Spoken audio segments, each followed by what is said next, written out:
నీ biggest competition ప్రభాసా Mahesh? నన్ను మించి ఎదిగినోడు ఇంకోడున్నాడు చూడు. నన్ను మించి ఎదిగినోడు ఇంకోడున్నాడు చూడు. ఎవడంటే అది రేపటి నేనే. బిడ్డ ఇది నా అడ్డ, బిడ్డ ఇది నా అడ్డ.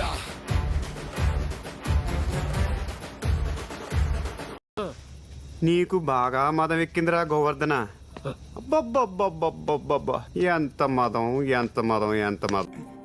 మనకి ఎవడో బ్లాక్ బస్టర్ వస్తాడు, తోమటం తోయించుకోవడం అప్పుడు చెప్తా నీకుంది. సార్ రే బాలు, ఏం టైమింగ్లో వచ్చారా? మన వ్యూహం ఏంటో ఆలోచించండి. త్రిశూల వ్యూహం. నేను ఆమోదిస్తున్నాను. నేను ఉత్తర దిక్కున్న సేనలకు నాయకత్వం వహిస్తాను. దక్షిణ దిక్కున సైన్యానికి బాధ్యత నాది.